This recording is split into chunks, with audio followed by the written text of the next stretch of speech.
Il était très tard ce soir-là, et une tempête passagère faisait marteler la pluie sur les fenêtres de la cuisine. Rémi n'arrivait pas du tout à dormir, et c'est donc pour cela qu'il se trouvait devant son frigo, tentant de préparer du lait chaud avec une petite cuillère de miel, comme sa grand-mère le faisait si bien. Il avait des insomnies depuis peu, et cela le gênait beaucoup dans sa vie quotidienne, car la fatigue s'accumulait. Pourtant, lorsqu'il referma son frigo et qu'il passa devant la fenêtre, ce qu'il vit dehors eut l'effet d'un électrochoc qui le réveilla totalement.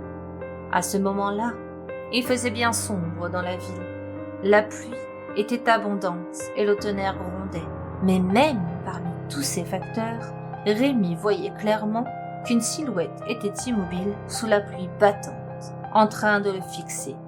Certes, il habitait au premier étage d'un bâtiment tranquille, ce qui aurait pu le rassurer, car cet individu suspect aurait bien du mal à s'en prendre à lui sans réveiller le voisinage. C'était comme un combat de regards. Le premier qui baissait les yeux perdrait quelque chose. Cette idée ne manqua pas de faire frissonner Rémi. Que pourrait-il bien perdre? Plus cette pistoletade durait, plus Rémi était mal à l'aise.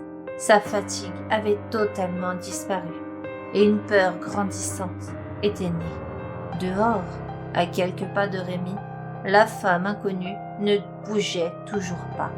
Sa longue robe noire était totalement trempée et le voile en dentelle noire qui lui servait de cape ondulait sous les coups du vent.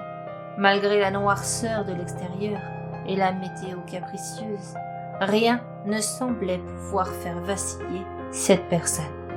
Rémi commençait à avoir des sueurs froides. Ses jambes semblaient ramollir telles des chewing-gums et il se sentait à découvert malgré les murs qui l'entouraient.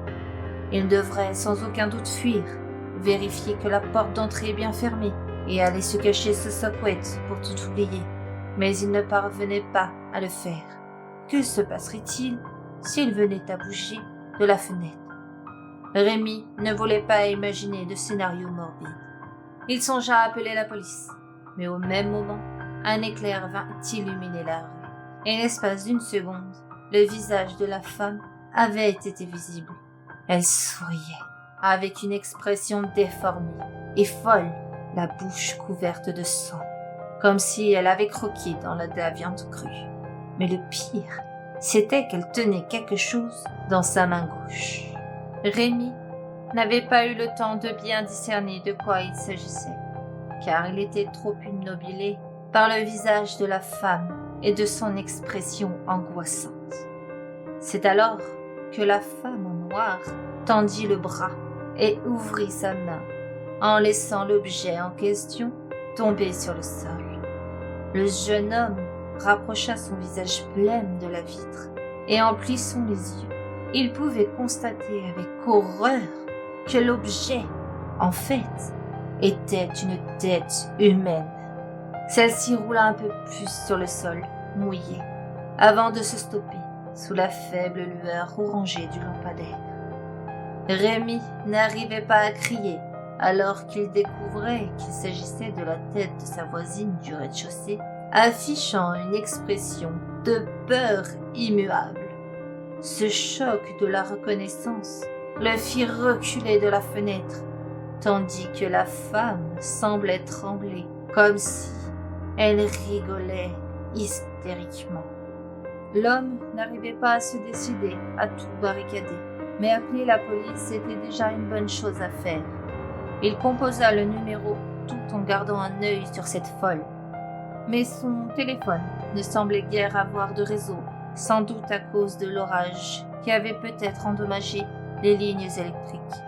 Alors, il recula, toujours en la fixant, ouvrit le tiroir à couvert et s'arma aussitôt d'un couteau, avant de se rapprocher de nouveau de la fenêtre.